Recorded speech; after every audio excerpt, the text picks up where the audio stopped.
Peace, peace, peace. What it is, your brother Tavon Sueno, aka the Orthodox Moor, wishing you all peace and blessings.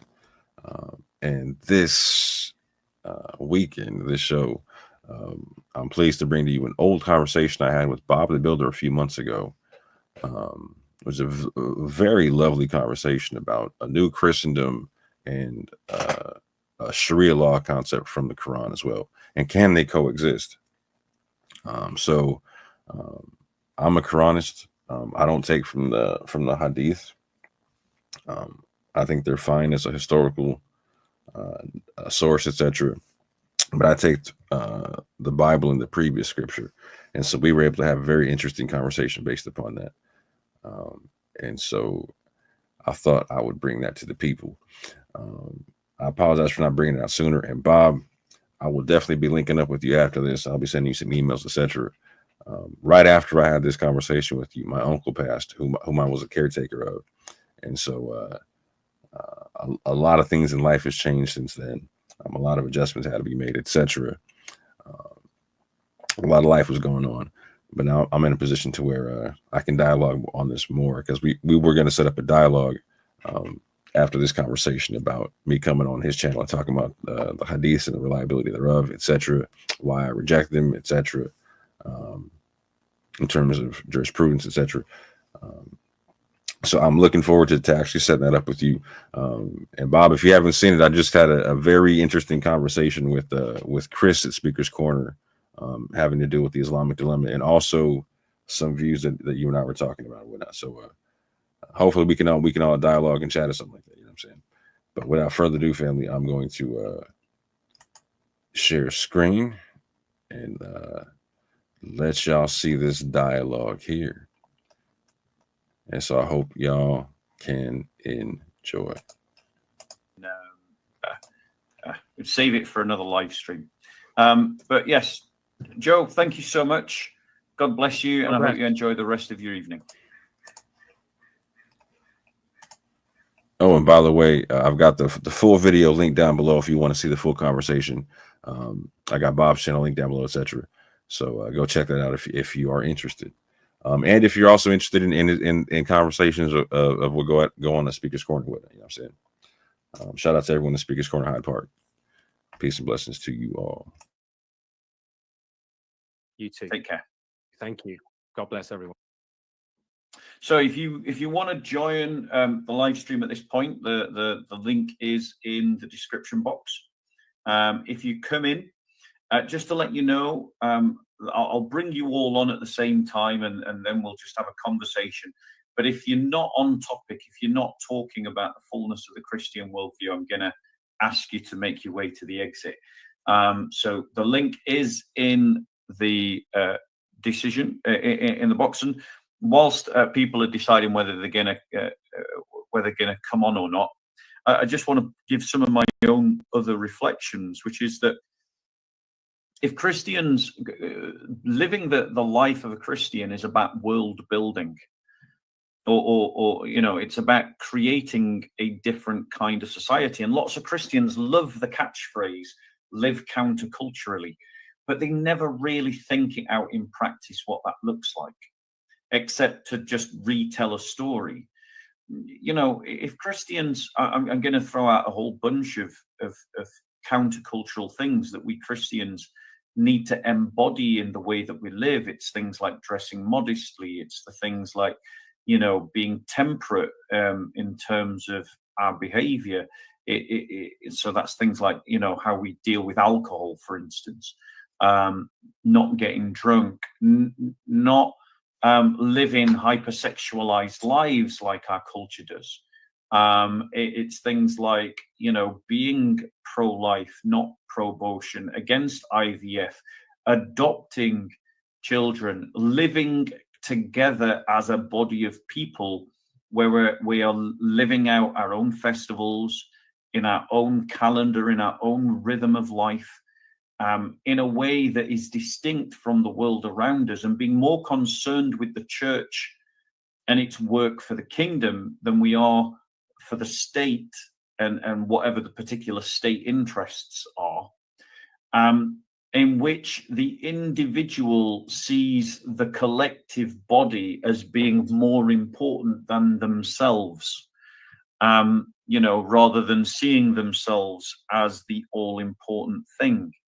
I'm just going to keep going, guys, until some people want to come on, and I'll just end up giving my own lecture if nobody else wants to, until all the time's used up. So if you do want to come on and you do want to jump into the conversation, the link is now being shared in the chat, and you can jump on to talk about the topic. We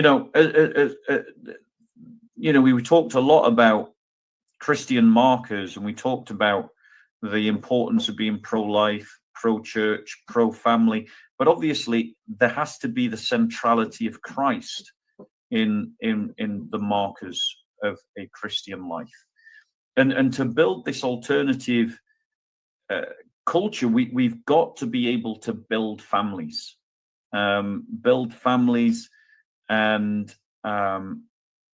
create Christian families.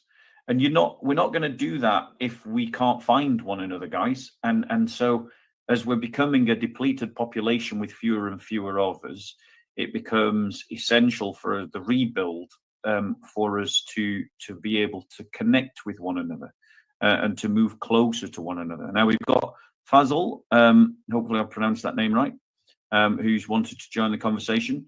How you doing, Fazl? Hi, how are you? I'm well, thanks be to God. Am I pronouncing your name correctly? Yeah.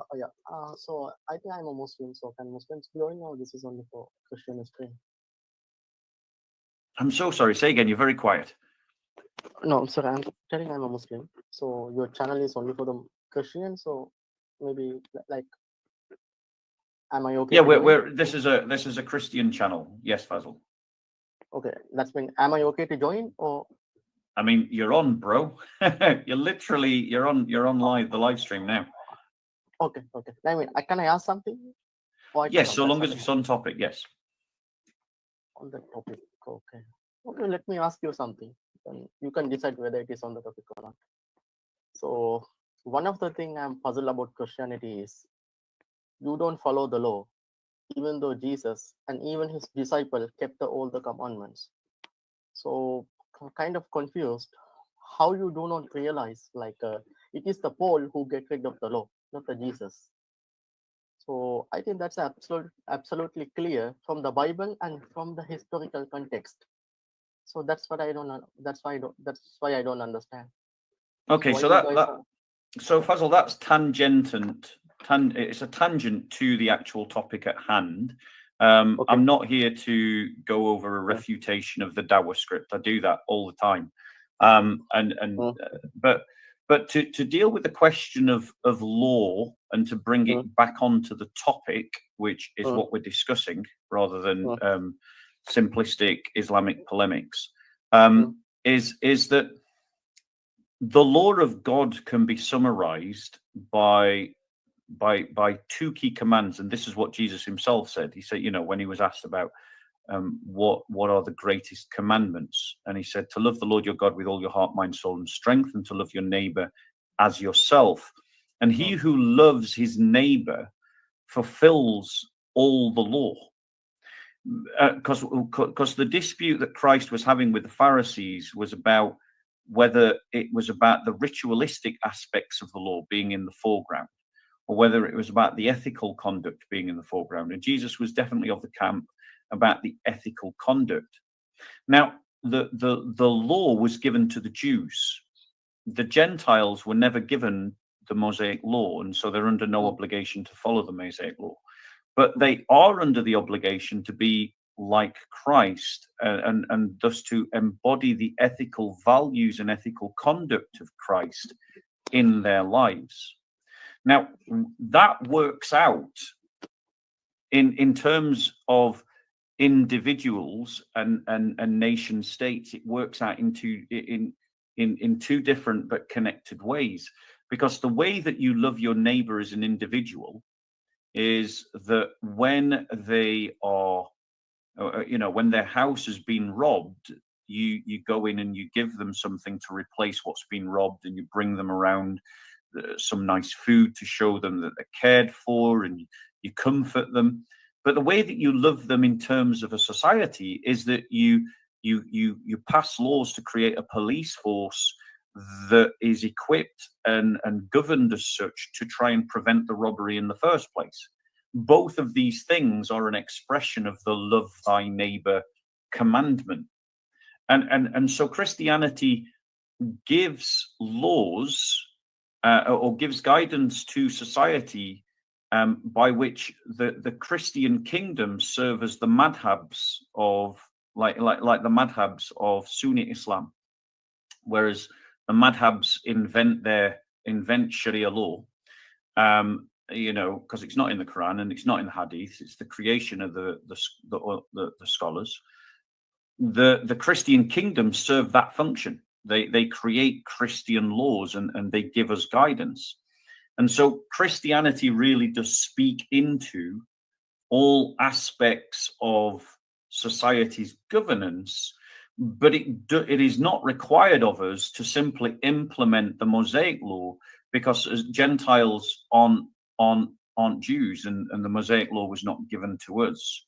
At this point, I want to let on the Orthodox Moor and let him have a stab at talking on topic. Yeah, peace and blessings. That was a lovely conversation. Thank you very much, bro. I'm a former Good to Christian. finally speak to you. Yeah, likewise. As a former Christian myself, I'm as a Quranist and a former Christian myself. First, I want to say something about Surah 5, ayat 48, where you were talking about Sharia law, because it does tie into the topic. Can you explain how it ties into the topic first? Okay, so just roughly on it, the concept is a Sharia law would be in via that verse of the Quran would be Christians judging by their own book, which would be completely consistent with your concept of Christendom. Okay, I agree. That is relevant to the topic. Carry on. Yeah, and I support that concept. But just quick question: in your concept of Christendom, like in a modern version of it, who would be the ruler or the head of said Christendom? So, it would depend on the political realities on the ground. Certainly, at this point, what we would see is something. If we were to project forward from where we are to the new Christendom, to the next Christendom, which God willing will emerge, what we're going to see is individual nation states having their own version of Christendom, where each nation state would serve as its own madhab of Christian law. And then possibly at some future projection, those Christian states grow closer and closer together until some kind of unitary government or closer alliance emerges, or union emerges that allows for a bigger Christendom. I'm getting feedback from your speaker, bro. You'll have to maybe stick in the headphones or mute the mic. But that would be how it would emerge. So it would depend on the political realities. Christianity is not committed to any one form of government.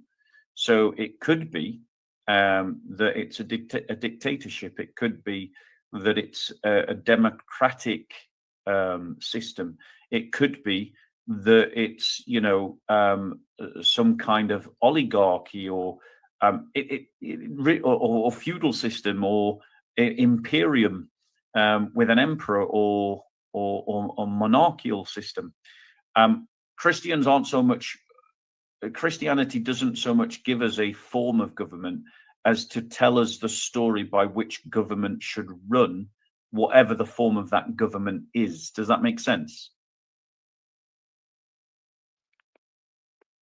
Kinda. When I read the text, it almost seems like it would be like a constitutional theocracy in that sense, right? But like if you were like a Messianic Jew or something, I don't know, as a Christian. Well, I mean, the forms of government, and at this point, Fazil, if you want to jump into the conversation, you're more than welcome as well. And anyone else who wants to jump in, the link is in the chat. Obviously, the Bible emerged in a certain set of socioeconomic and cultural and political realities.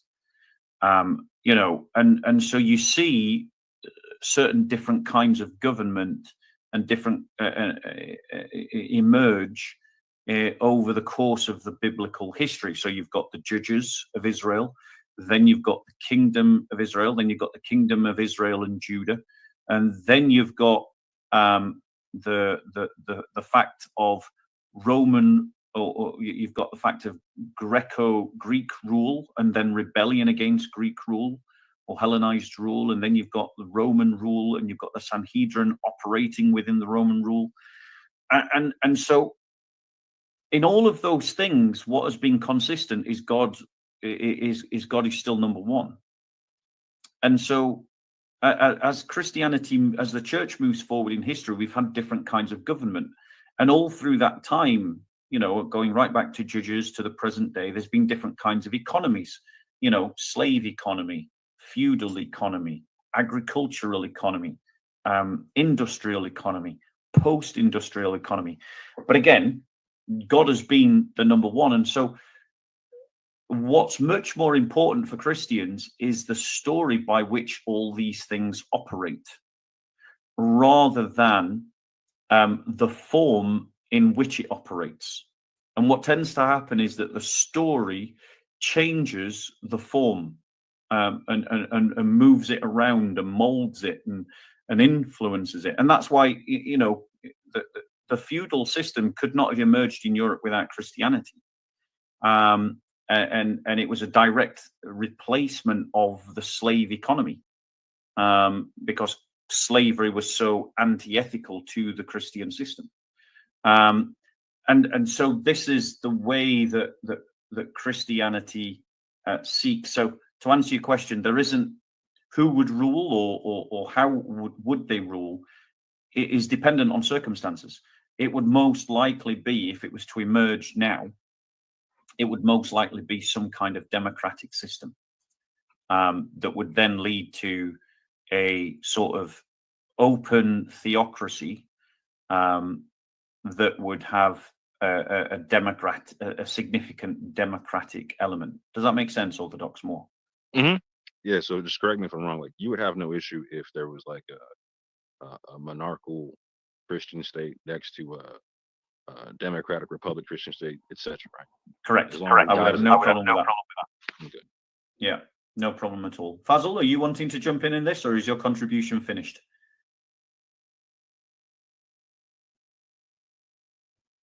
Okay, I think Fazl's gone, so we'll remove him from the chat. So this is just me and you now, Orthodox Moor. Yeah, honestly, I think if you stuck to this message, I think a lot of Christians in the West would respond very favorably to it.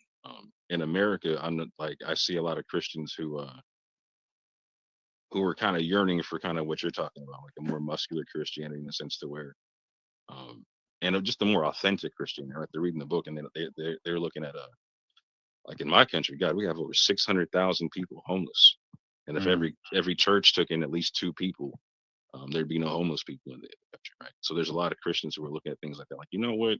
I don't know if this, not to mention, like in my country, they like the churches have supported a lot of liberal concepts of what they're like, you know what? I don't know if this is the correct way of embracing Christianity. And so I think I think there's more authentic Christians out there who want more of what the Bible's talking about. They want something of a more direct relationship with God, but also they want to live the culture out wherever they go. So I think you'll find a lot of support with that. Go ahead. Well, to be honest, bro, I am, and the reason why I am is because the debate has been won. The thing you've got to understand, Orthodox Moor, and maybe this. I would ask you to maybe reassess your perception of Christianity, is that Christianity in the West is coming out of a revolution that occurred at the Enlightenment.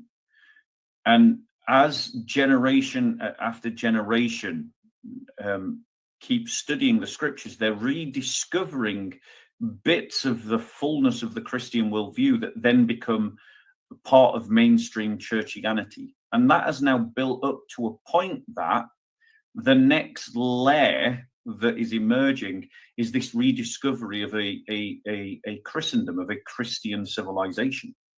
And that will become part of a Christian worldview, because it can't be otherwise.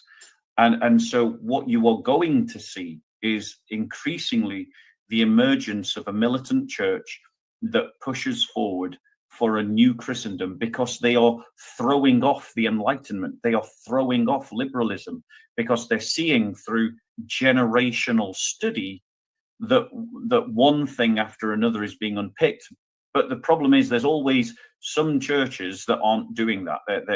They're absorbed in whatever the culture is of their age, which is why you had Christians go along with the apartheid system in South Africa. You had Christians go along with the Nazis in Germany. You even have Christians going along with communism.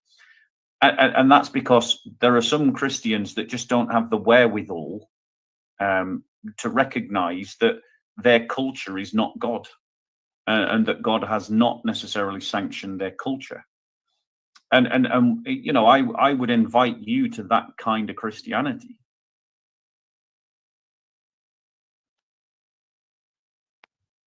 I would definitely agree about the enlightenment stuff, and something I speak about quite a bit behind closed doors, and more on camera, is that it would seem that like we're seeing a reformation of the Protestant Reformation in a sense, right? In the West, in the sense that it seemed like Protestantism, when it came about, it wasn't meant to run a nation, right? Catholicism can run a nation, Orthodox Christianity can run a nation. But I'm finding a lot of people now in the West, like particularly in America where I'm at, they're still Protestant, right? But they're actually trying to adopt more Catholic or more Orthodox leanings, or they're trying to blend this stuff a little bit more. And they're looking for more structure than what's in the Protestant church and I'm not taking shots at Protestants or whatnot. I'm just talking about in terms of like a governing structure. You're talking about like Christendom and whatnot, right? In terms of I wouldn't say that there was no sense of that in the Protestant understanding of the faith, that there was no sense that they couldn't run a nation. So, for instance, Calvin certainly thought he could run a nation. You go to the cantons of Switzerland and Calvin, and they did set up a Protestant theocracy. Zwingli attempted to set up a Protestant theocracy, but that just descended into madness. You know, then you know, you look at Kierkegaard's Denmark, and he's raging against his society, but his society understood itself as a Lutheran Christendom. And yeah, so, let me rephrase what I'm saying a little bit differently. Yeah, So and I don't mean that it wasn't designed to run a nation. So they're not being a figurehead in Protestantism, right? Like a pope or a head of the church or whatnot. It makes it harder, I'll say it like that, to have like a nationalistic concept, because there's more diversity of opinions on what to do stuff, on how to do things. What was that? Yeah, that is true and fair. Absolutely. You know, it is absolutely true that you don't have a figurehead that can sort of, it usually ends up being a member of the laity, like a champion figure of the laity who becomes a father of the nation, like Wilberforce, for instance. You know, or David Livingstone becomes like a champion of the nation. I think what happens in the Reformation is that the one of the keynotes of the Reformation, you know, when Luther wrote his appeal to the Christian knights of Germany, was that they wanted to separate being Christian from the existing Christendom. And so that meant that it was very hard for them then to put a religious figure up as a central figure of the new nation state, because that's exactly what they were trying to get away from, which was the sense of how the popes interacted with the Holy Roman Emperors. But I think what you're now seeing is that more and more Christians realize that if we're to be Christian at all, then we have to be committed to a nation state, you know.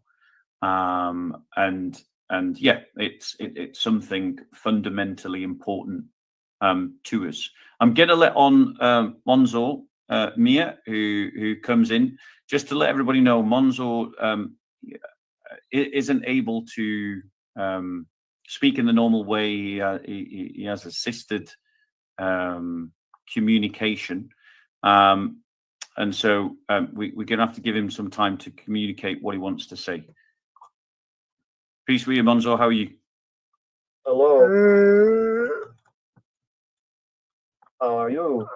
I'm well, thank you. So what do you want to say on this topic, brother?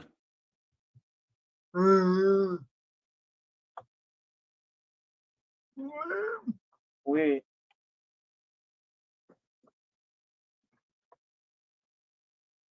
the churches, they must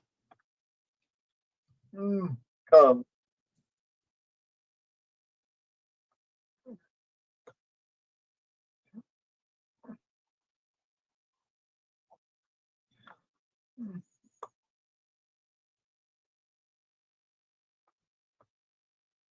together. The churches, they must come together. Yeah, they've got to unite. Is that what you're trying to say, Monzo? Yeah. So yeah, Yeah. I mean, Yes. absolutely. Because the only way that the challenges that Christians face now are bigger than any individual, and they're bigger than any individual congregational fellowship. And so the only way that as Christians that we are going to be able to meet these challenges, and the only way that we are going to be able to advance the cause of the kingdom in any serious way, is by working together in bigger collectives. Because there isn't a problem on earth that can't be addressed if you throw enough people at it working together as a team, you know. But we Christians, for lots of reasons, are incredibly divided against one another, and that actually prevents us from gaining the momentum that is needed. Orthodox Moor, go on, Monzo. You construct your sentence, and I'll. Right. You construct your sentence, and I'll come back to you in a second. So, Orthodox Moor, do you have something to say? Well, I completely agree with that concept. As a Muslim, I 100% support Christians coming together, being more unified, particularly into their book, taking care of each other more, taking care of others more, looking after themselves, using more power in. So when I read, for instance, the New Testament, I see Peter talking about not trying to overthrow the government, but using the government if you're working. Right. I would like to see Christians unifying more. Where are you seeing that? Sorry, in the New Testament. Oh, I want to say second. I'll get the verse for you in a second. I'm not in my Bible. Yeah, please. I think it's either First or Second Peter. Okay, so while you're finding that verse, I'm going to let Monzo say what he wants to say. Go on, Monzo. What do you want to say? I watched 2 weeks you was talking to this man. He running you down in the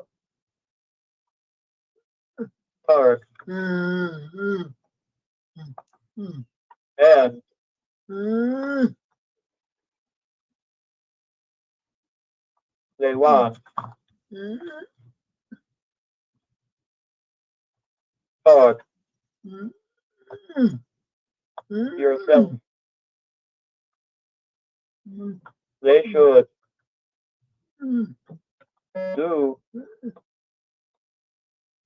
outside the park. Running you down in the park and they want talk yourself. They should do outside the park. Yeah, but Monzo, that's not on the topic, brother. The topic is the fullness of the Christian worldview, not little events that happen at Speaker's Corner. So you got to stay on the topic to stay in the room. So Orthodox Moor, have you found that passage? Almost. I think it's somewhere in First Peter chapter 2. I'll let you know. Okay. Because I think, brother, that, you know, like, I think a lot of Muslims have a misunderstanding about Christianity. And they're not helped necessarily by a lot of ignorant Christians, but a lot of Muslims seem to think that Christianity is just a private religion that has no guidance for civilization and society. And I can't stress enough to them that how wrong they are. Because if as we Christians believe that the Christian faith is a complete worldview, then it really does have something to say about every topic and every way of doing every topic. And Muslims themselves, because you quoted it from the Quran. I know you're a Quran onlyist, so you know you're not sort of hunkered down with any hadiths. But the Quran commands Christians to live by their own book, which implies that their own book is trustworthy, true, and present. Certainly in the 7th century, and if it is trustworthy, true in the 7th century, then we know what it is because we have copies of it from the 7th century that match what we have today. And that means that we Christians have something reliable to live by today. And so for us, there's no reason for a Quran. And I just wondered what you think about that. In terms of just to keep it on topic, just in terms of judgment, I wouldn't disagree with you on that. Like, so if you were talking about like wanting to start a Christian nation, you don't need the Quran for that in any way, shape, or form. In fact, I still don't think you need the Quran, period, as a Christian, right? I agree. I think it can be useful for some Christians who have certain theologies, because I do believe it corrects certain theology, right? However, and by the way, the verses I'm talking about are 1 Peter 2:13-17. Bear with us. 1 Peter. I let Go on, Monzo. you go. Goodbye. Okay, brother. Peace be with you. I will. Good. Meeting. That's absolutely fine. You can book a meeting via Zoom, yes. Goodbye. Peace be with you. Take care. Peace and blessings, Brother Mansour. 1 Peter 2, what? Sorry? 13-17, I believe. 13-17, which reads, submit to every human authority because of the Lord, whether to the emperor as the supreme authority or to governors as those sent out by him to punish those who do what is evil and to praise those who do what is good. For it is God's will that you silence the ignorance of foolish people by doing good. Submit as free people, not using your freedom as a cover-up for evil, but as God's slaves. Honor everyone. Love the brothers and sisters. Fear God. Honor the emperor. Yeah, exactly. So as Christians, you know, the revolution that we go for is a revolution that's done through the transformative power of the church's work. You know, we're not necessarily up for overturning governments or overthrowing governments, but at the same time we don't obey governments that are ungodly. So one of the reasons why Christians were so persecuted in the Roman Empire is because there was a civic religion connected to the emperor in which the Christian would have to put salts into the incense and say Kaiser Kyrios, which is Caesar is Lord. And Christians would refuse to do it. They'd refuse to participate in the religion of the age. And they would say Christus Kyrios, which is Christ is Lord, which was seen as betrayal because the Roman civility Roman civilization understood its imperium as being a blessing from the gods, and the Pax Romana was dependent upon the Pax Deus, and it was the idea of the peace of the gods is what gave the peace of Rome. And so to break faith with the gods was to break the peace of Rome.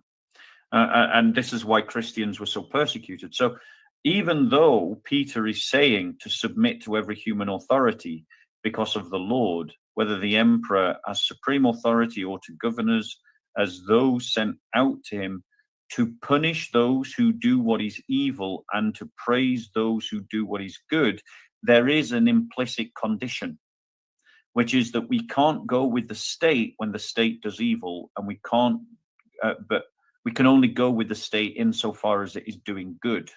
Does that make sense?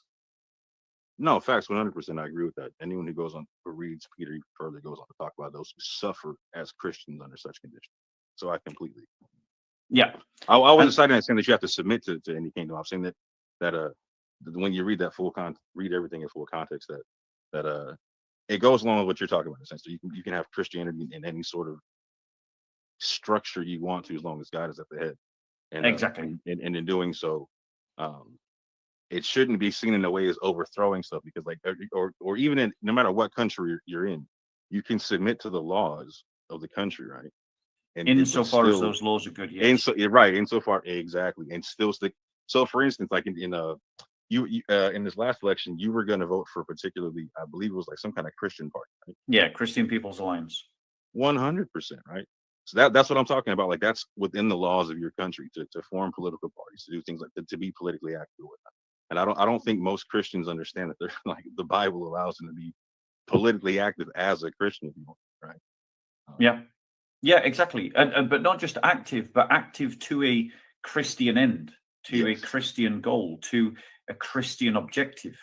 You know, and lots of Christians get this when it comes to charity. They have no problem, like because that was the one place where the Enlightenment said it's okay for you to be fully Christian, and so Christians did. We absolutely, completely colonized everything to do with charity after the Enlightenment, because that was the one place the Enlightenment militia and the Enlightenment thinkers thought, yeah, you Christians, you go and do that thing, and so we did. And we did it excellently, and so that's why there were so many charities created in the Western world. And the Protestant churches did that so much better than the Catholic churches, you know, and did it and had a charity for everything. But unfortunately,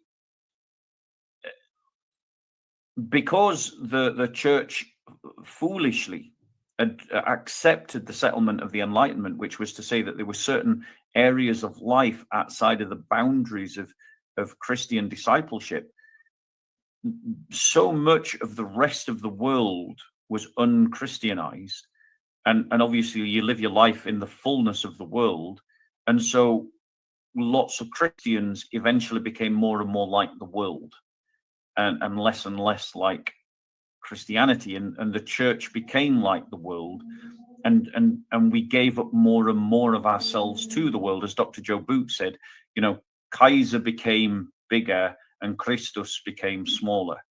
And so as Christians now, we're rediscovering that actually that was a misstep. And as Christians, we've got to think generationally about this. You know, we've got to set the tone and the condition for the next big step forward for the Christian community in this world as it is, you know. Yeah, your thoughts? In the West, do you think that like Catholics and Orthodox and Protestants should get together and unify and try to start a state in the West somewhere, or do you think that that wouldn't work so well because of the religious difference? I think with good leadership, yes, they could. And the way that they could with the religious differences actually is there in the American Constitution, because you're out in America, aren't you, bro? Yes, sir. Right. So the American Constitution is kind of like a dead on arrival attempt to create a second Christendom. You know, the Puritan fathers, the founding fathers, not the founding fathers. Who were the Puritans that came over? What are they referred to as? The Pilgrims. The Pilgrim Fathers, yeah. So the Pilgrim Fathers, when they came over, definitely believed themselves to be setting up a new Christendom, and that played into the founding fathers who were more liberal and deist, and they created a constitution, I think, that was deliberately not meant to be a Christendom, but where a lot of the assumptions of the Pilgrim Fathers were still floating in the background. And they made a very deliberate effort to make sure it wasn't a Christendom. But the Constitution of America, with ever so slight tweaking, could be the constitution of a Christendom in which there are different Christian sects, so that the government doesn't side with any particular church, but it does side with Christianity generally. And where all the churches agree on something in their teaching, then the state upholds it in some kind of law or institution or both. And where the churches disagree, then the state waits for the churches to emerge at a consensus. And if no consensus arrives, then the state makes its best judgment. Does that make sense? Mm-hmm. You know, and so I actually think the American Constitution could be, with some revisions, be the basis upon which you create a second Christendom. And I'm not trying to blow smoke here just because you're an American. I'm saying that because I genuinely believe it. That's a very interesting concept, actually. Yeah, I mean, for me, I would think the Bible would serve as the Constitution. But real quick, just to clarify. So on when the American Constitution, there's like in the Bill of Rights, there's recognition of the freedom of religion. Correct. So in your concept of Christendom, would it be okay for other people to practice their other religions in this Christian nation? Right. So I said there would be some revisions, and religion. You know, when the founding fathers wrote that, in the 99.99% of everyone that they were thinking of when they wrote that statement was Christian. They understood themselves to be writing a constitution about different Christian religions because they're using a more old-fashioned sense of the word religion. It's more connected to, rather than worldview, which is how we abuse the term today, or some emotional sop, as certain groups do when they say, Christianity is not about dead religion, it's about relationship with Jesus. Just showing that they have no idea what they're talking about. Religion, in the older sense that the founding fathers are understanding it there, is about leger. It's the idea of different Christian communities with different Christian disciplines. And so, yes, I would allow the freedom of all Christian churches. And as for minorities and other religions, those religions would be allowed to exist, but they would be allowed to exist insofar as their practice or praxes don't contradict the Christian faith. And so, and so, for instance, in the Crusader states, which people don't usually associate that with tolerance and religious minorities, but nearly 30% of the Crusader states were Muslim, and they practiced Islam. And even Muslim travelers on their way to Mecca said that the peasants and the Muslims in the Christian states were treated better by their Christian overlords than their equivalents under Muslim overlords.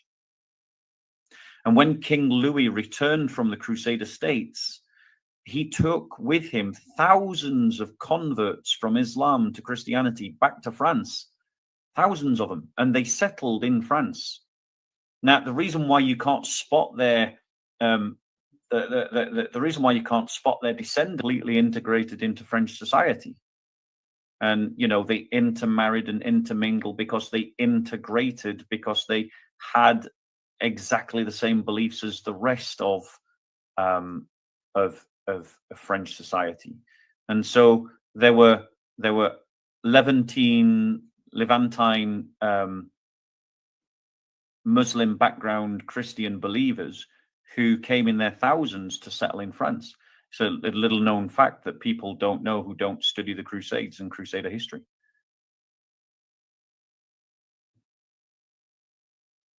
Oh, okay. So not so popular of a question, and you don't have to answer it based upon the YouTube algorithm if you do not want to. What would be the fate of the LGBTQ churches, synagogues, and mosques in your Christian?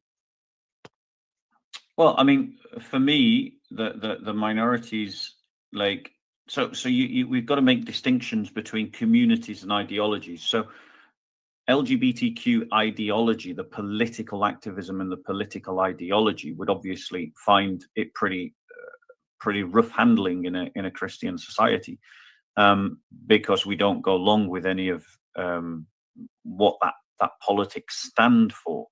You know, there would be an immediate return to the idea of binary gender within a Christian worldview, and I think that's probably going to happen in America because Trump is surrounded by practicing Christians, and I think that's going to certainly see its way there. Jews have always lived amongst Christians from the moment we gained power, so they would continue to live amongst us. I think that a better understanding of the theology of Scripture, which doesn't blame all Jews for Christ's death, would probably mean that we wouldn't return to the kind of anti-Semitic intolerance that Jews suffered in the past. And as for Muslims, so long as Muslims were not Islamists, they'd probably just get along fine, just as the Jews would. But the problem is, if they became Islamists who were trying to push Sharia law, you know, and practices that contravene Christian principles, such as having polygamous marriages, you know, or sexual slaves, or marrying children, you know, these things we wouldn't tolerate, and so we would obviously have to make those things illegal and actually prosecute those that break that law. Unlike the liberals who say that polygamy is illegal, but in our Western society allow polygamous marriages to be funded by the state through the benefit system, say that child marriage is wrong, but hardly ever prosecute the disappearance of children from our schools who then go off to Pakistan to be married off, you know, and turn the blind eye because they don't want to be accused of being racist. I don't care. I would definitely smash such practices. Go on, Orthodox Moor. So just to be clear, no LGBT churches, like, so not the political philosophy. Oh, sorry, did I miss? I didn't catch the word churches. So LGBT churches are not Christian churches. That's like a synagogue or a mosque. So they would fall under the category of a different religion. Nice, well done. And they would be treated in the same way that every other minority religion would be treated. And Muslims who are jihadists wouldn't be allowed, but Muslims such as myself who stipulate that Sharia law is a Christian following the Bible, there wouldn't be an issue. Yeah, so if you're not trying to push Sharia law around, so jihadists would be dealt with. I mean, we've got a growing number of jihadists right across the Western world because liberalism has failed to deal with them, and fails to deal with them precisely because of liberal ideology. Whereas Christians of my ilk and of my vein, we've got feedback from your speakers, bro. So Christians of my vein of thought have dealt with jihadists before. We know how to deal with jihadists. We know how to beat jihadists because we've beaten them before. But I don't think that every Muslim is a jihadist. And so peaceable Muslims, and I'm taking a guess, you know, I don't really know you, bro, but I'm gonna interpret you charitably and be charitable in my assumptions about you. So peaceable Muslims like yourself would not have a problem living in a Christian world. You would be able to practice your faith within respectable limits, and you would be unharassed. You would be evangelized, you know, but you would be unharassed, and you know, so long as you weren't trying to push or live by principles unacceptable to the Christian world, you'd be left to just carry on without much trouble, and you'd be subject to the same laws as everybody else. So in your Christendom, would you be okay? Like, so you said I would be evangelized. Would you be okay if we did it like speaker's corner style, where it's free speech on that topic, and if you're coming at me, I can re-evangelize you back? I haven't thought that far ahead in my own thinking about the topic, so I'm gonna say yes, but I might change my mind on With that. caveats, no worries. I might change my mind on it in the future when I've thought about it some more. But certainly a healthy evangelization allows a two-way conversation. But the Christian, the Muslim living in a Christendom would certainly be in a better condition than a dhimmi living under Sharia. You know, and I don't know what, because you're not a haditha, you're just a Quranist. So do you believe in the dhimmitude and the subjugation of Christians as per the Quranic injunction? No, I think that's one of the most misunderstood verses in the Quran. Actually, no, I don't do the dhimmi status thing. I don't do the jizya tax thing. And again, my Sharia is, like I say, from 548. It's a Jew following the Torah, a Christian following the Injil, and a Muslim following the Quran. So, yep. You talking what you're talking about, and me being here talking with you about this is me supporting Sharia law in the Quran sense of I'm supporting you wanting to live underneath the Bible. Yeah. Right. Well, brother, I thank you very much for your time and for your contributions today. While I've got you, and whilst we're on talking terms, we need to organize a live stream, you and I, where we can talk about the hadiths. I know you uploaded a video of mine, naughty, and it wasn't mine. It was in either Revelations 22 or Soko Films. But you didn't credit it properly, but I recognize you probably just did that in a rush. But if you're interested, I'd love to use that video and us talking about that video and then talking about the hadiths generally as to why neither of us think that the hadiths are trustworthy. Would you be up for doing that? Oh, 100%. Love to. Brilliant. So let's try and get something in the diary. If you've got your diary out, and then we'll bring this to a close. Or will you be able just to hold on? If you hold on backstage and don't disappear, we'll talk about it after I close the live stream. I can. Yeah. All right. I'm going to take you out then and wrap things up. So, guys, I hope you found this useful and insightful in some way. Let us just close with a psalm, since we started with a psalm, and I'm gonna read Psalm 7. Lord my God, I seek refuge in you. Save me from all my pursuers and rescue me, or they will tear me like a lion, ripping me apart with no one to rescue me. Lord my God, if I have done this, if there is injustice on my hands, if I have done harm to one at peace with me, or have plundered my adversary without cause, may an enemy pursue and overtake me. May he trample me to the ground and leave my honor in the dust. Rise up, Yahweh, in your anger.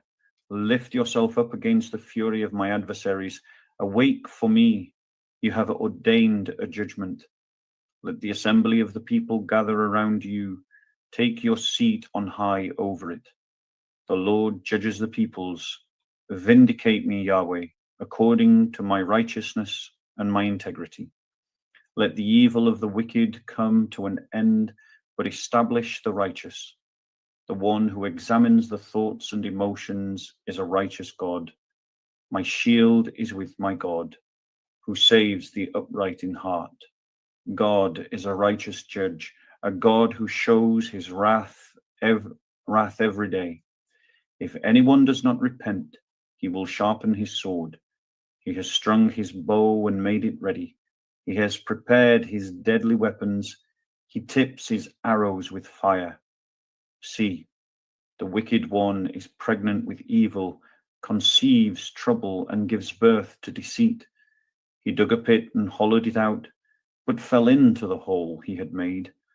His trouble comes back on his own head. His own violence comes down on top of his head. I will thank Yahweh for his righteousness. I will sing about the name of Yahweh Most High. This is the word of the Lord. Peace be with you guys, and enjoy some Advent music.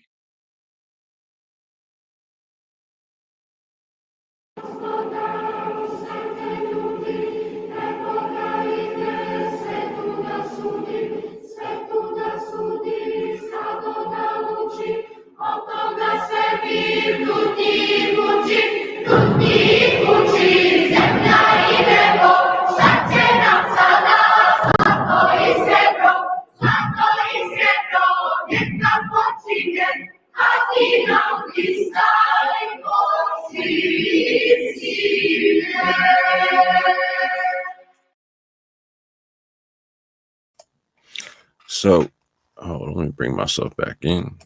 Damn, I'm very much looking forward to having a dialogue with Bob on this in the future.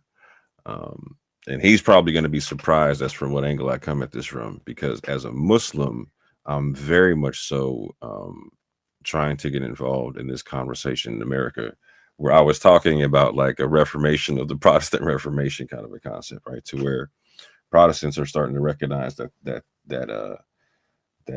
how they've been upholding the structure in terms of like my man's talking about, like on a national level, is not the way.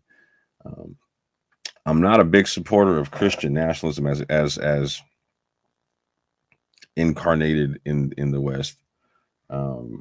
We see a resurgence of Catholicism. We see a resurgence of the Orthodox Christians doing their thing, and we are seeing a resurgence of Protestants starting to do. Like I think Bob just had a recent live stream to where they're trying to take back churches from so-called liberal theology and liberal churches and whatnot, right? And so that there's an aspect of that I 100% support, because so something that I talk a lot about with people like Vocab Malone and other Christian apologists is that I personally believe that Christian churches should be one of the strengths of a Christian church should be its ability to preserve culture. And so this is important to me because the vast majority of African Americans in America are Protestant Christians, not just Christians, but Protestant Christians. And so historically, my people who have been Christians, I grew up Christian, such the Christian tradition that my father and them came out of.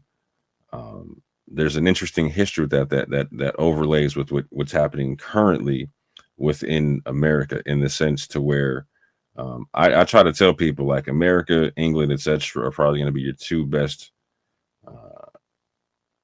frameworks for like what Protestant nations look like, right? In terms of like when Protestantism runs a nation, right? Not like a Protestant, like again, like we and Bob were talking about, there's no Protestant Pope, none of them kind of things, right? However, but in terms of having like a majority of the country being one particular faith or whatnot, I think like the UK and America have been good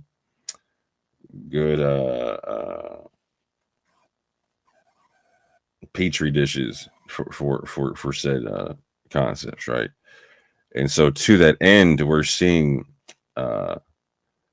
something me and Bob were discussing. He probably won't like to about the word this, but one of the sad truths of the Protestantism we see in the West is that there's been an inherent weakness within it that and I say it like this. So like the liberal churches and the liberal concepts that he keeps talking about, it grew in the womb of the weakness of Western Protestantism, right?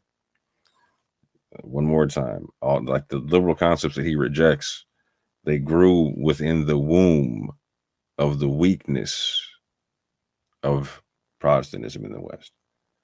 And so what I was discussing there with him is that based upon its structure, it's more difficult to run nations with Protestantism than it is other forms of Christianity, because they have central figureheads that and governing systems that make it easier to govern a nation.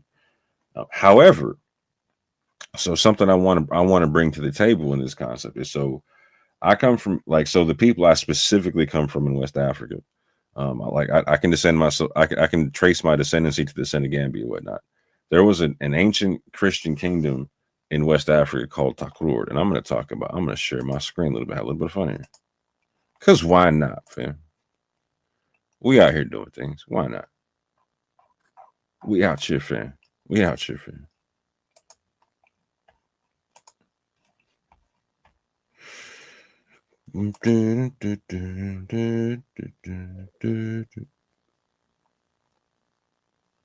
Hold on.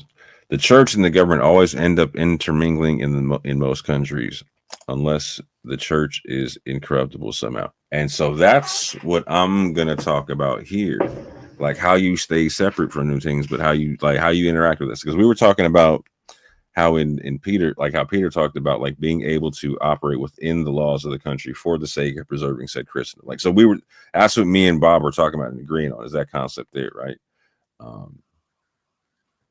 And so to that end, like I was saying, I come from, again, I was talking about Surah 5, Ayat 48, completely back in the concept of there being a Sharia, like we prescribed a law and a method to each, right?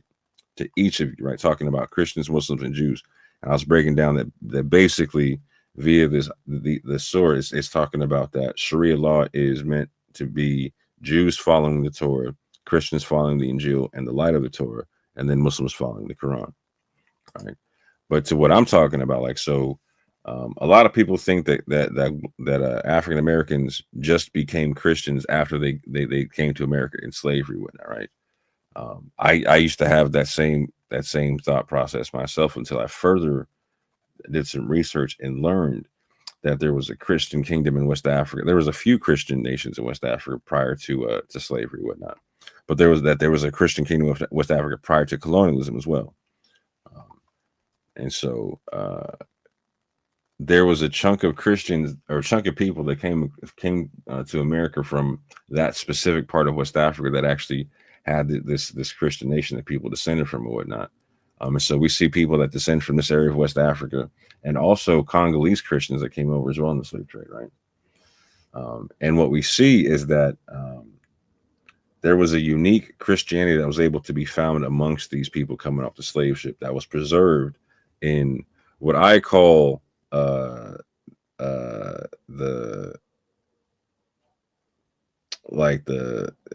U.S. Caribbean, in a sense, to where like the seacoast islands from Maryland to Florida are called like the Gullah Geechee cultural corridor, because these are a chain of sea islands that slaves were taken to, that they were able to preserve their culture a lot more so than slaves that were taken more inland and whatnot, right? They were more isolated.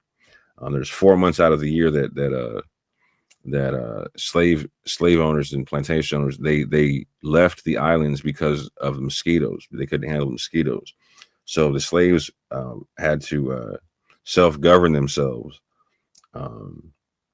for those 4 months out of the year and whatnot, right? And so we have some very famous stories that come from these seacoast islands. We have a lot of history that's recorded from there. We have a lot of famous slaves that come from there, Muslims and Christians otherwise, right? And so what's interesting about this group of people is we can find their Islam that they practice, but we can also find their Christian practices that are very unique. And so they're classified as a Protestant group of Christians with their Gullah Geechee Christianity, Low Country Christianity. However, I would argue that they're closer to an Orthodox Christianity and whatnot, right? And so I'm going to get into this a little bit. Let me just go ahead and jump ahead on some stuff right quick. Let me just go ahead and jump ahead on some stuff right quick.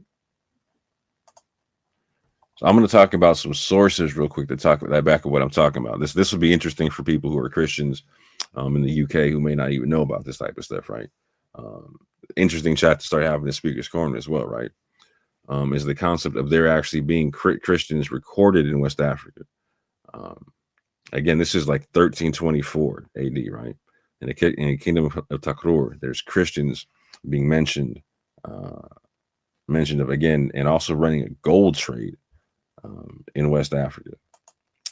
And so I'm not going to read these for sake of time. I'm just going to put them on screen. You can go through this right quick. But the Muslims, again, and this is during the Mali Empire, right? So Mansa Musa goes to Egypt, goes to Cairo, drops a ton of gold, affects the gold price in Egypt, etc. And they start talking about the gold, and like, where are you getting this gold from and whatnot? And he breaks down the fact that he gets it from the Christians in Takrur. And so they were like, why don't you just take it and smash and grab and whatnot? And it's like, well, we tried that, but once we took over the mines, we couldn't make it produce. But once we gave it back to the Christians and let them run their own thing, they were able to make the mines produce and whatnot. You know what I'm saying? And so they were even able to get a little bit oppressive in their control of that type of stuff, which is very interesting, right? I'm going to get into that in a second.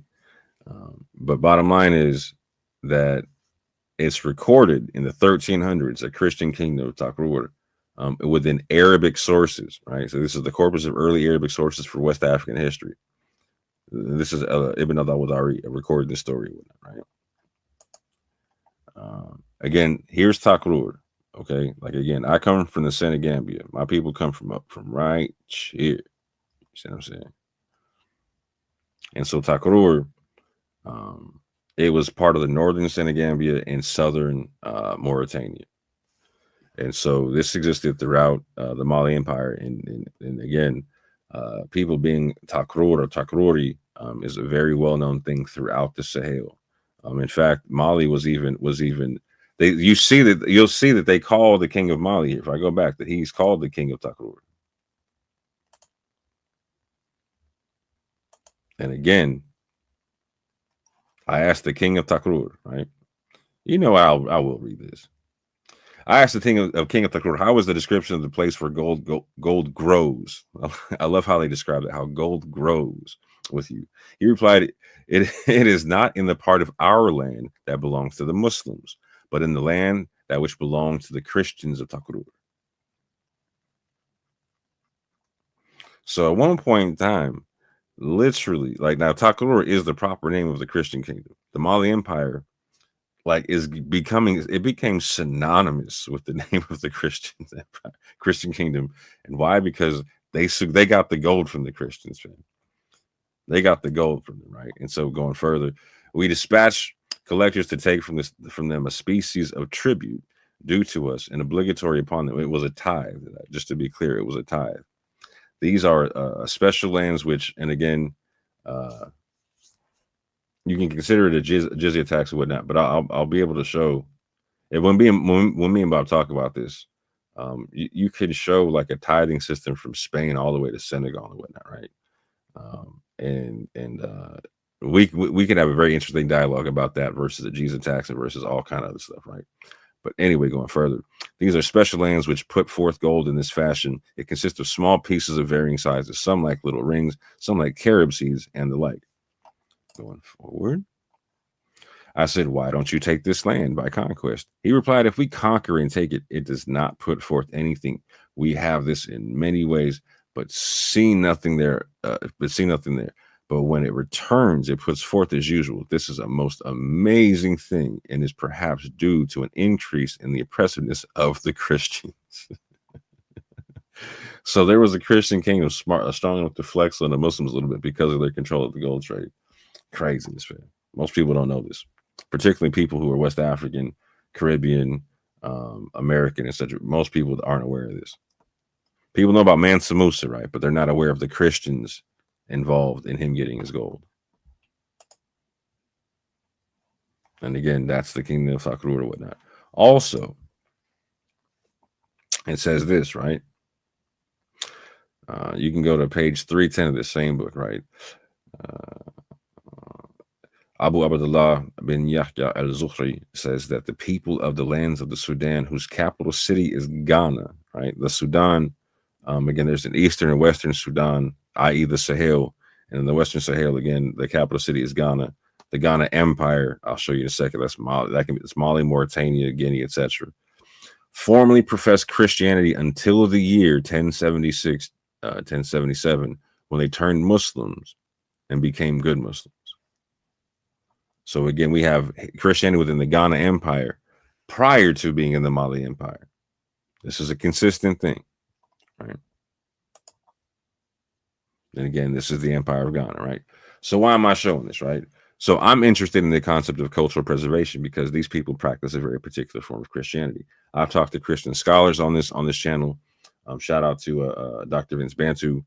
We talked about the Christianity that influenced this Christianity in West Africa, right?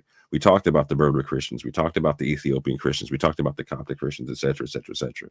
We talked about the Nubian Christians, et cetera, right? And so the majority of these forms of Christianity are going to be an Orthodox form. And we see the people coming off the slave ship practicing a form of Christianity that would not be alien to an Orthodox praxis, right? So however, again, they're classified, and in modern times, people, the Christians that descend from these Christians of West Africa that are among the African diaspora in the Americas, they classify themselves as Protestant. However, let me go back to what I was doing here. Let me go back to the team. Bang. So what we see, though, is there was a time, and this is what I was saying about the overlap in what we're seeing in America and what happened in America and the UK, etc., is there was a time when they went from practicing their own form of Christianity, which I'll show you the traditions for, to practicing a more Protestant form. So coming off the Sea Islands and whatnot, coming more in contact with Christians who were African, who weren't able to preserve as much of their culture as the people on the Sea Island coast. There's kind of a clash in culture that happens, right? And so the people on the Sea Island coast are kind of seen as backwards because they speak a patois, a Gullah Geechee language that's a little bit different. Their practices are seen as a little bit more maybe backwards, so to speak, or whatnot. They're seen as ignorant. Their ways are seen as closer to being enslaved because they're really self-subsistent people. I come from a group of people called like what would be known as freshwater Geechee, right? The people had this culture inland and whatnot, right? Versus the saltwater Geechee, you had this culture in the islands and whatnot, right? And yeah, I come from people who lived on hillsides that people were self-subsistent. They grew their own food. People were born at home, all kind of stuff. You know what I'm saying? And so a lot of people saw them as super country and super representative of slavery, and they got shunned a lot, right? And so their Christianity changed and became more in line with mainstream Protestantism, right? And this can be seen historically with the Ethiopian Baptist Church of Jesus Christ, aka the first African Baptist Church in Savannah, Georgia, where shout out to my man Anonymous Hebrew. He went down there and did some fantastic work in terms of recording a tour guide breaking down some stuff, and he was able to learn, like, at one point in time there was aspects of the church to where like they were doing things certain ways at one aspect, and then they changed over time, right? Just long story short, like they had some Ethiopian looking and if in the window panes over here, they had some Ethiopian looking crosses and whatnot at the outset, more African style crosses, etc., and then eventually switched up to more Western style crosses. Like I'm not hating on Western crosses. I'm not doing that. What I'm saying is there was a change in culture that we can mark within this church, and they were no longer practicing the Gullah Geechee low country form of Christianity, right? And again, this low country form of Christianity is what you're talking about. It resembles this muscular form of Christianity that's more nationalistic and communal and whatnot, right? And it's a blend of Protestant. Again, I'll call it's a blend of Protestant and an Orthodox kind of practices and whatnot. And it has a very interesting concept to it that I'm going to break down here in a second, right? Because on the islands they had something called praise houses along with a church house. So praise houses were strewn about the islands and whatnot. You know what I'm saying? There'd be multiple praise houses. There'd be bells attached to them and whatnot. And this is where they would have religious ceremonies. They would pray. They would have ring shouts and festivals and whatnot. They would adjudicate law from the Bible in the praise houses via the council of 3 elders. And if you violated the law thereof, you were excused. You were put out of the praise house in the community. You were not. Yeah, you were seen as like less. You were seen as like less than a child or whatnot, right? And I'll just go through some quick stuff here.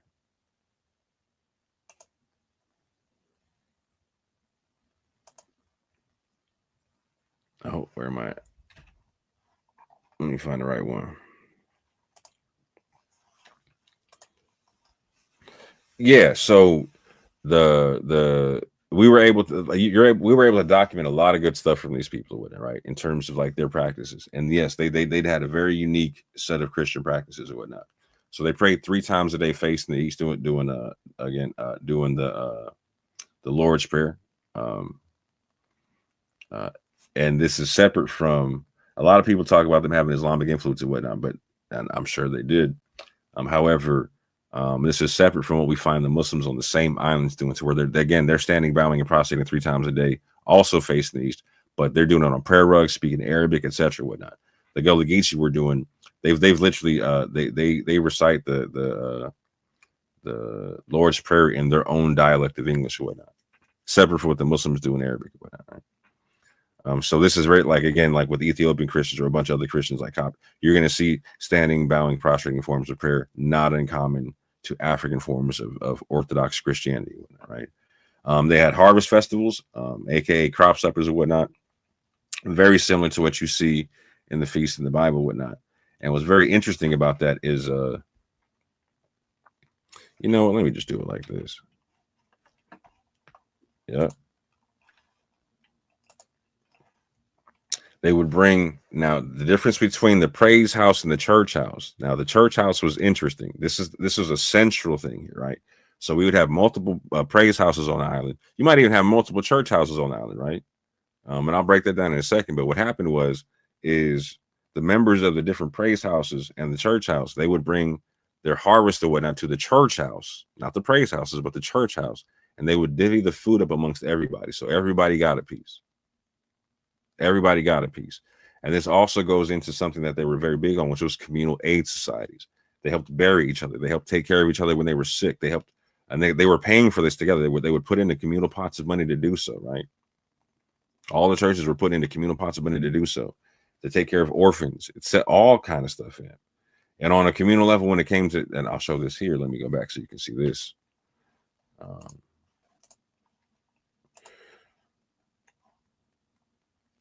So again, they had their own praise and worship styles and whatnot, their own musical liturgy, so to speak, right? They have their own confirmation ceremonies and whatnot, where they have like a seeking ceremony at the age of 12, to where children learn from elders within the community how to pray and how to do things and whatnot. And at the end of it, we're baptized, right? A lot goes into that, not necessarily to get into. Bottom line is they have their own way of their own coming of age ceremony, so to speak, right? They had river baptism processes again along with it. So they were credo Baptists. You had to understand what was going on. You had to affirm the creed and all kind of things before you got baptized. That was the whole point of the seeking process. They had songs and prayers and all kind of stuff that went along with this whole process or whatnot, right? They had certain foods that they wouldn't eat, like, you know what I'm saying? Like they wouldn't eat food sacrifice, like voodoo chickens and all that kind of stuff, right? They wouldn't touch that kind of stuff, right? They separated the sexes in the church houses or whatnot, right? They even built them in a specific way to where the men would come in one side, the women would come in the other, and then the children would sit in the middle. They had modesty practices in the church houses. The women were meant to cover their heads and to cover up, etc. And again, like this is a situation to where like very high marriage rates, very low divorce rates. And again, what's super interesting about this concept. So again, the church house was meant to be a legal court system within this structure here, right? Or the praise house or whatnot, right? And so many things, like everything, got adjudicated within the praise house. The Gullah Geechee people that write about this say that they had no need for police because they self-governed or whatnot. And so what's interesting about this is we have no stories amongst them, none of any rampant like child molestation or anything of that sort. No rampant stories of preachers having wives and multiple mistresses. None of that, nothing like that in this particular system, right? So there's a very strong self-governing aspect of this system that if we're to be adopted by modern Protestant churches, and I'm going to try to talk as much as I can about this concept amongst the churches in my community and the African American churches, etc., whatnot, right, and other churches, whatnot, right, because this should get studied. I say all the time that this community is a treasure trove of information for African Americans, but in terms of this, like I'm gonna talk about it again, like the Reformation, the Protestant Reformation happening in America right now.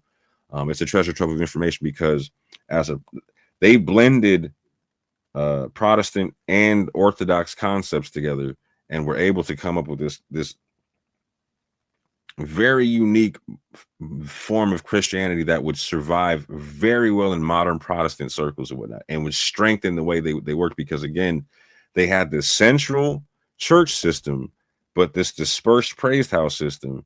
And they also did some very interesting things to where they practiced mutual aid societies, but they had, look at it here at the bottom, intercommunal intra-faith economics. So they would literally do stuff like on the island. Let's say that there's multiple churches on the island. So you have multiple praise houses. Now, let's say that they have multiple churches on that, right? Smaller praise houses make up a large church house. Let's say you have multiple church houses. There's one island where they had 4 church houses. Okay, cool. Once a month, each like the church, everyone would go to somebody's church house on the island. So like everybody would go to one different corner of the island and you're hearing a sermon from that preacher, etc., whatnot, and you're eating in their area, doing economics in their area, whatnot, you know what I'm saying? So within intra-faith, same churches, same church structure, same belief system, right? People are traveling around doing business with the other churches in their cities and whatnot by going to support each other via sermons and whatnot. We're the same family, same church structure, whatever. We're traveling around and whatnot, making it a big. So it's already a communal structure, right? With the praise houses, like smaller praise houses making up one large church house, but it ends up becoming one church house ends up becoming the same thing as a praise house in a larger sense, because many church houses can make up one large community in that sense, right? So you have many church houses made up of a bunch of smaller praise houses and whatnot. So it's community built on top of community, whatnot, in a centralized but yet decentralized way. And so again, like I was saying, the resources were also getting funneled through the church houses, and they were being given to everybody, the poor as needed, and everybody got what they needed, right? So again, it's a combination of a centralized and decentralized system. And so there's aspects of this to where we would totally see this if this had taken off more within the Black community when it came off the seacoast islands. We would see a lot more, for instance, Black Christian colleges, Black Christian church, Black Christian hospitals, Black Christian banks, etc., based upon this style of Christianity, this culture of Christianity, right? And so this is what I'm saying about there being cultural, like the church being used for positive culture preservation. And like Bob was agreeing with, as long as it doesn't go against the tenets of Christianity, this should be no issue. Should be absolutely no issue. However, if embraced, this could buttress and strengthen the church in a lot of different areas. And also, like I kept talking about, like those liberal ideas that Bob was talking about, that he was complaining of and whatnot. Like I said, they grew within the womb of the weakness of Western Christianity. And again, the weakness thereof was the lack of the internal governing structure, whatnot, right? I mean, fam, like so much. Yes, you can talk about things that go on in the Catholic Church, this, that, and the third, and whatnot. And that's why I'm pointing to this structure here. This structure here has had more success than what you see coming out the Protestant churches or the Catholic churches, etc., right? In terms of scandals not happening. They literally say in their own words, we didn't have problems with none of our people. The only time we ever needed police is when people came off island starting mess. One more time, they kept reiterating they had no need for police. They only needed police when people came from off island starting mess for them. Wrap your mind around that. Wouldn't you like to live in a community like that? When you actually break down the science of their community here, they looked almost exactly like the New Testament community set up by the church and whatnot, right? And so that's why I'm saying this is also a positive structure to learn from in terms of Protestantism in the West, because that's what people want, and they're lacking that structure, fam, the culture, but also that structure they can lean on when times get hard and whatnot, right? Or when they want to advance in life, you know what I'm saying? Because there's educational structures, there's social structures, there's social safety nets, etc., etc., etc. That's currently lacking in Western Protestant Christianity, right? And so I'm all down to talk to Bob about these kind of concepts here. And again, what's interesting about all the stuff I'm talking about, and I want you to pay attention to this, right? All the stuff I'm talking about, this culture that was kept alive underneath the Gullah Geechee was kept alive under Muslims, fam. In these seacoast islands, and particularly Sapelo Island in I believe St. Simon's or St. John's, St. Simon's, you know what I'm saying? There were two Muslims that were very instrumental in preserving this culture with that, right? Bilal Muhammad, you see him on the bottom right there, very famous for actually writing some documents and whatnot, where he's trying to preserve his own form of Islam, form of Sufi Islam and whatnot, right? However, he does not force Islam on anybody, and many of his own family members convert to this Gullah form of Christianity, right? But what's interesting is he comes from a part of West Africa where that form of Christianity is not alien, right? And again, we see the people from his area of West Africa converted to Islam, right? So the Christians and the Muslims living side by side, just like we see in Senegal today. You got Christians doing the same thing and Muslims doing the same thing, right? But he was in charge of over 500 people, Bilal Muhammad, right? His family's very famous. Sapelo Island's very famous with him, right? His homie, Salih Bilali, next island up from him, right? They used to correspond and whatnot, right? He was in charge of 400. And again, between the two people, Muslims running the island almost 1,000, 2 islands, almost 1,000 people. 4 months out the year, they're running their own thing. They weren't oppressive with their Islam and whatnot. Their Islam allowed for the preservation of these Christian cultures and whatnot, right? And so this is why I talked to Bob about, and you'll be hearing me talk to Bob a lot more about this form of Islam in West Africa. Again, we see how the Christians of Takrur were able to run their own thing, right? We're going to talk about this in depth, and I can't wait to get into more conversations with them about this. And again, Bob, I will be getting at you very soon. I apologize I wasn't able to follow through on certain stuff that we talked about because just after we talked, like literally just after we talked, my uncle who I was taking care of, he passed away in his sleep and whatnot. And a lot of things had to get rearranged and dealt with, etc. And so I'm kind of now just laying back on my feet. Y'all can see on my channel I'm going live a lot more. And so I will be linking up with you, Bob, as soon as humanly possible to talk about this concept and whatnot. And a concept of a new Christendom also being supported by Quranic Sharia. As seen in the culture that I come from. I come from a culture of Muslims that are down to help Christians preserve their culture. But with that, you know what I'm saying, I've been running for an hour and a half. And I'm going to shut this down.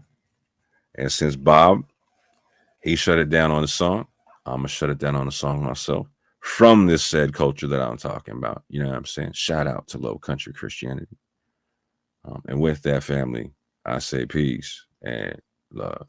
I'm going down to the river of Jordan.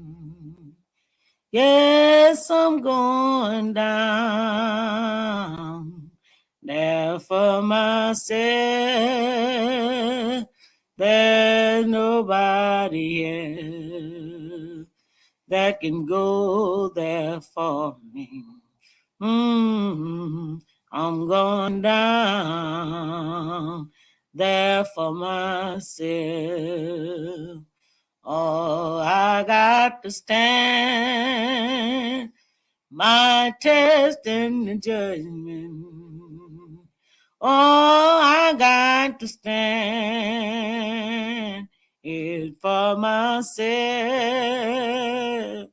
There's nobody else that can stand it for me. I got to stand there for myself. Well, I'm gonna ride them 2 white horses. Yes, I got to ride it for myself. There's nobody else that can ride them for me. I got to ride them for myself. My brother got to stand his test in judgment.